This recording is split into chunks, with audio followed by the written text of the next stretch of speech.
그는 태어날 때부터 하나님의 뜻이 있었지요.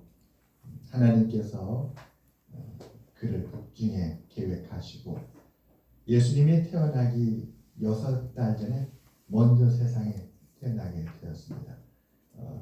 이 땅의 친족관계로 말하자면 이 세례요한은 예수님과 친족관계입니다. 그러기에 이 세례요한은 어느 누구보다도 예수님을 잘 알았고 또 예수님의 증거가 너무나도 분명했습니다.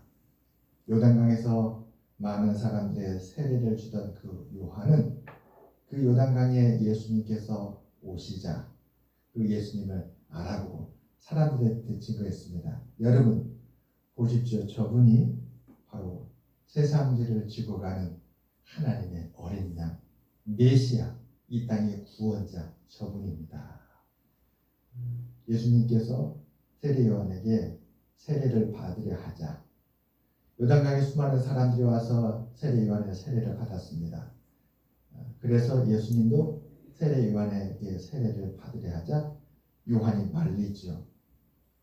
예수님, 저는 예수님의 신발끈을 푸는 것 그것조차도 할 수 없는 주님 앞에 너무나도 작은 자입니다.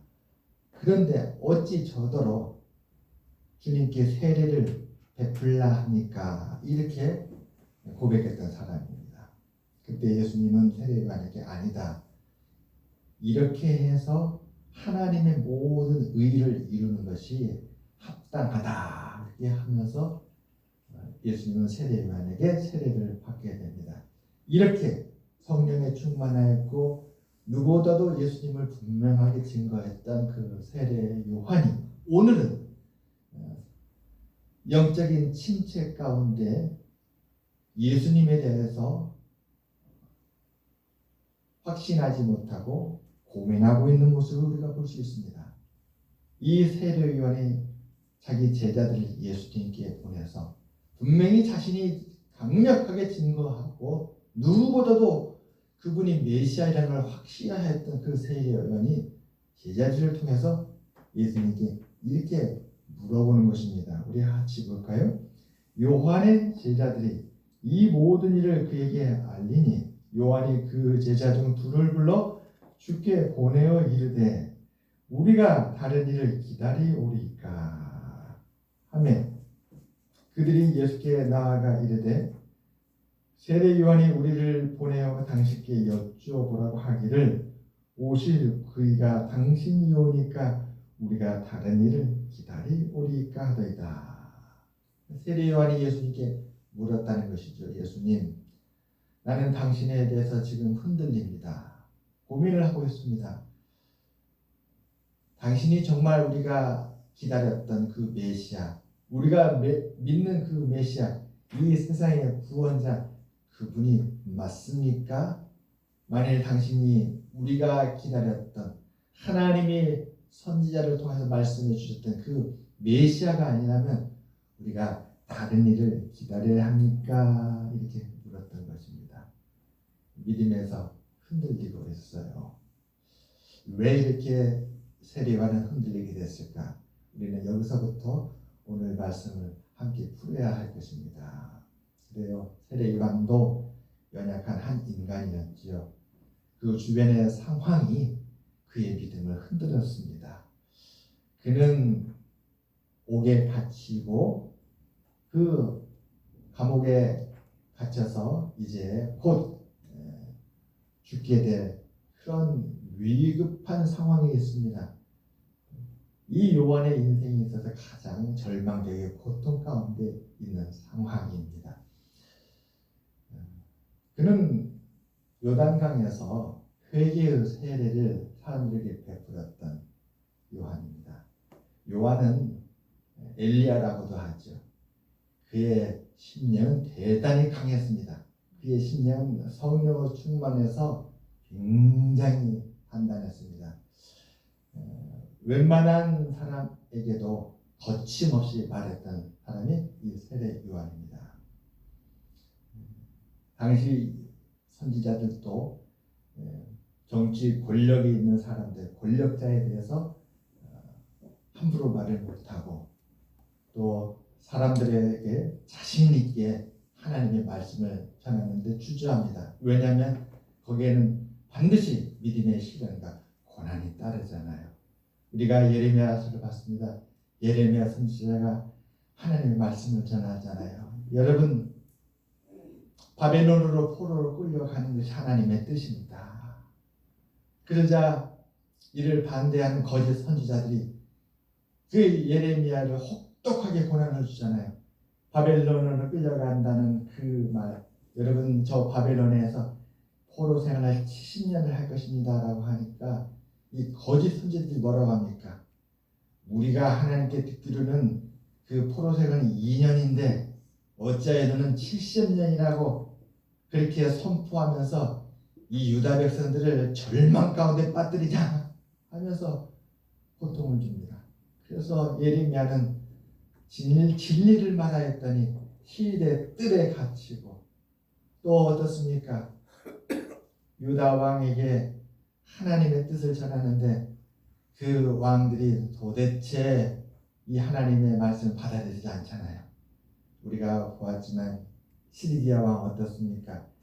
마지막 유다 왕 그 성 안에 그대로 있었으면 그 고통을 겪지 않았을 거예요. 그런데 그 밤에 하나님의 그 선포된 말씀을 저버리고 예루살렘 성을 포기하고 군사들과 함께 야밤 도주를 하잖아요. 그러니까 갈대아 군대가 이를 알고 그 시드기야를 추격해서 쫓아가지고 여리고 평지에서 마침내 그 시드기야를 붙잡고 말았습니다. 하나님의 말씀을 듣고 바벨론에게 백기를 들고 항복하고 이는 우리의 죄악이 여호와의 진노하심으로 말미암아서 우리가 이 고통을 당하는구나 를 회개하고 하나님의 뜻을 받아들이고 저 바벨론으로 갔으면 좋았을 거예요. 그런데 그걸 끝까지 받아들이지 않냐고 고역했어요. 그러니까 그렇게 밤에 군사들과 함께 야밤 도주를 했는데 갈대아 군인들이 결국은 잡히고 났습니다. 잡혀서 그 바벨론 왕 앞에 끌려가가지고 그 앞에서 두 아들이 죽는 것을 두 눈으로 보았을 뿐만 아니라 바벨론 왕은 이 시드기야 왕의 두 눈을 뽑고 그를 쇠사슬에 묶어서 저 바벨론으로 끌고 갑니다. 그리고 결국은 그 바벨론에서 죽고 말지요.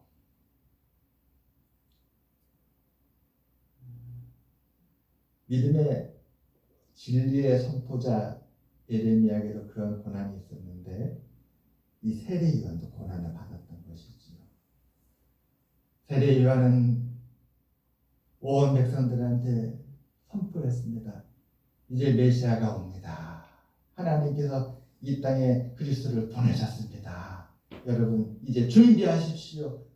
구원의 날이 이르렀습니다. 하나님께서 우리에게 그 아들 그리스도를 보내주셨습니다. 이제는 여러분 하나님의 구원을 맞이하십시오. 이렇게 선포를 합니다. 그런데 시대는 악한 시대였어요. 참 악한 시대였어요. 헤롯 왕이 다스리던 시대였는데 헤롯 왕은 마음으로는 이 세례 요한을 두려워하지만 그는 하나님의 뜻을 받아들이지는 않았어요. 그는 악한 길에서 돌이키지 않았습니다. 결국은 어떻게 됐습니까? 그의 생일날 헤로디아의 딸이 춤을 추는데 너무나 예뻐서 불러다가 헤롯 왕이 너의 소원이 무엇이냐? 나라의 절반으로 쓰겠다. 그러자 헤롯 왕의 그 아내죠. 나쁜 여자 이 악녀 헤로디아가 딸에게 주문을 합니다.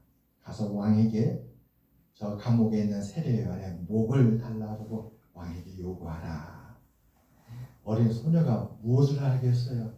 어떻게 그런 끔찍한 생각을 해서 어린 소녀가 할 수 있겠습니까? 사주를 한 것이죠.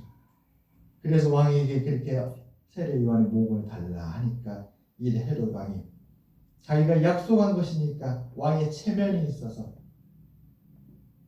요구대로 들어주게 됩니다. 얼마나 악한 시대였는지 모릅니다.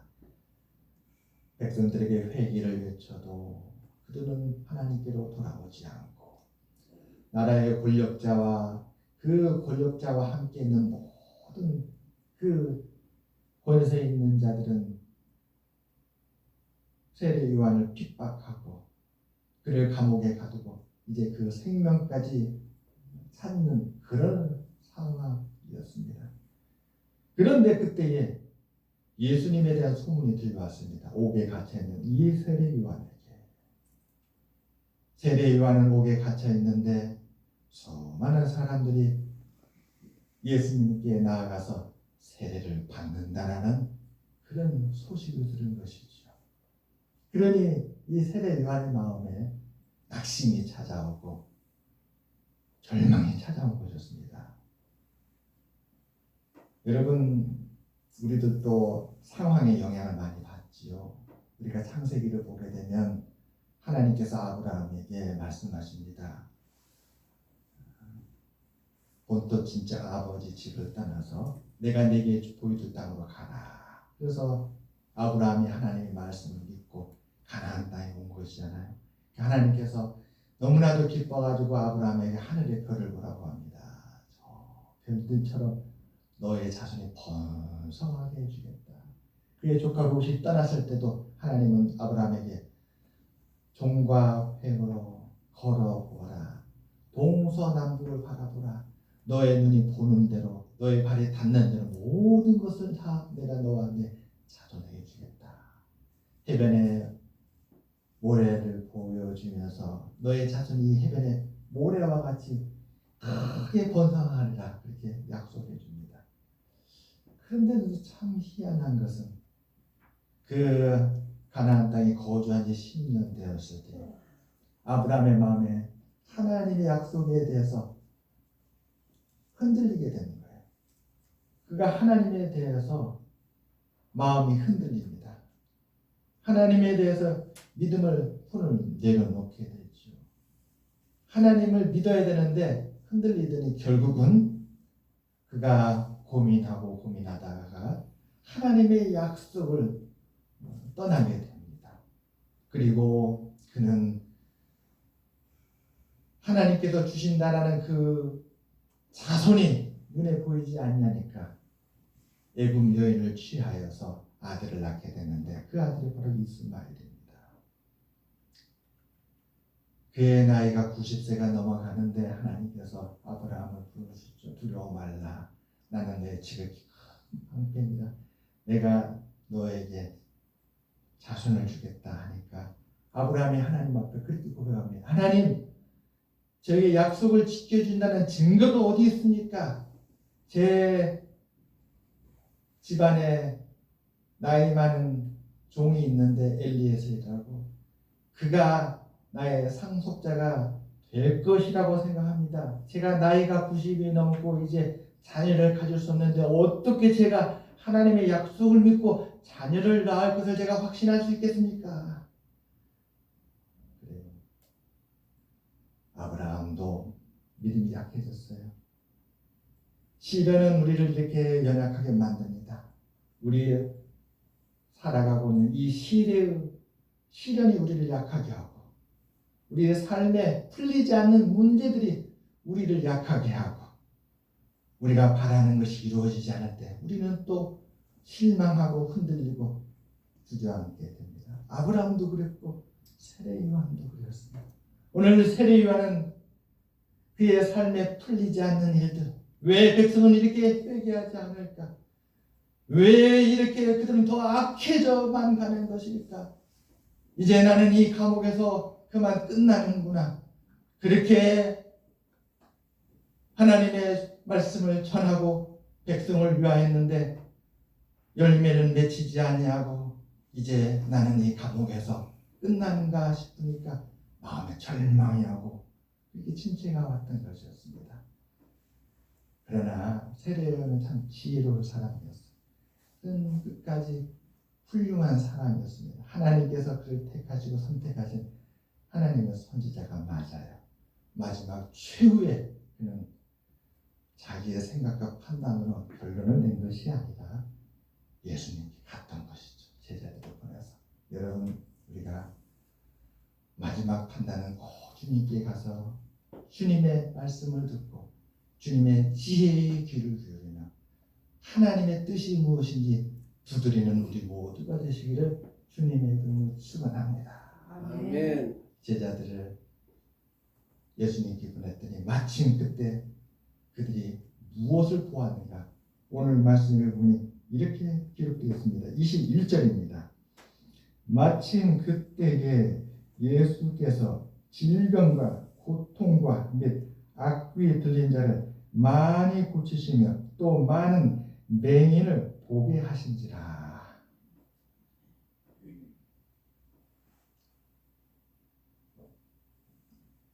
그때 당시에도 세상에는 두 가지 일이 일어나고 있었어요. 한쪽에서는 죄악이 더 커지고 세상이 더 악해져가는, 우리를 절망하게 만들 수밖에 없는, 우리를 실족하게 할 수밖에 없는 그런 일이 한쪽에서 벌어지고 있었습니다. 그러나 그게 전부가 아니었어요. 다른 한쪽에서는 하나님의 구원의 역사가 계속해서 이루어지고 있었습니다.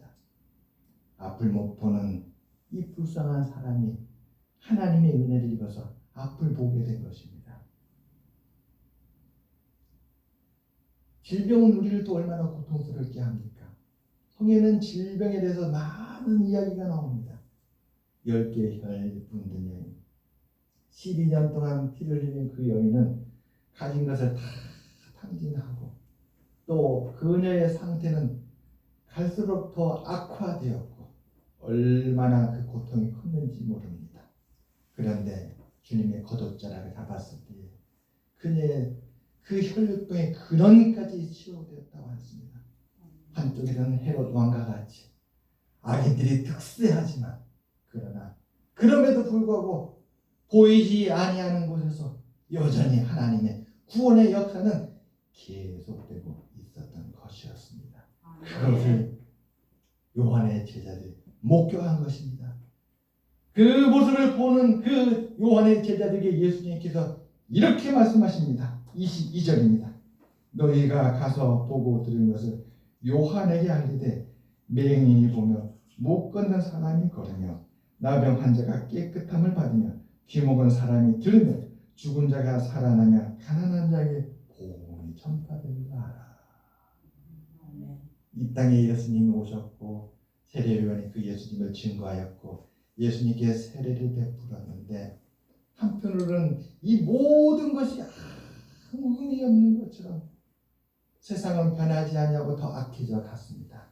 그런데 놀랍게도 그 주님은 보이지 아니하는 곳에서 주님은 맹인의 눈을 뜨게 해주시고 그분은 앉는 맹인을 일으켜 주시고 귀머거리가 듣게 해주시고 나병 환자를 깨끗하게 치료해 주시고 귀신 들린 자를 그 귀들도 구원해 주시고 참으로 세상에서 가난하고 너무나 아픈 사람들을 복음을 전하여서 그들에게 구원의 새 소망을 주고 계셨던 것이었습니다. 여러분, 이 다음에 기록은 되어 있지 않지만 세례 요한은 주님의 이 말씀을 듣고 자신의 모든 침체로부터 벗어나서 그 예수 그리스도의 믿음을 확실하게 가지고 더 이상 고민하지 않냐고 그는 마지막 장렬한 죽음의 순간에 하나님께 영광을 돌리며 두려워하지 않냐고 순교의 자리로 간 줄 믿습니다. 우리들도 마지막 순간 끝까지 포기하지 마시고 주님께 가서 주님을 들여다보고 주님께 귀를 기울이고 주님께 구하고 주님 그에 찾으면 주님은 우리에게 생명의 말씀, 우리에게 구원의 응답을 반드시 해주리라 믿습니다. 이번 사순절이 그러한 은혜의 사순절, 구원의 사순절, 응답의 사순절이 되시기를 주님의 이름으로 축원합니다. 아멘. 기도하겠습니다. 하나님 아버지 감사합니다. 우리들에게 2025년 새 마음으로 사순절을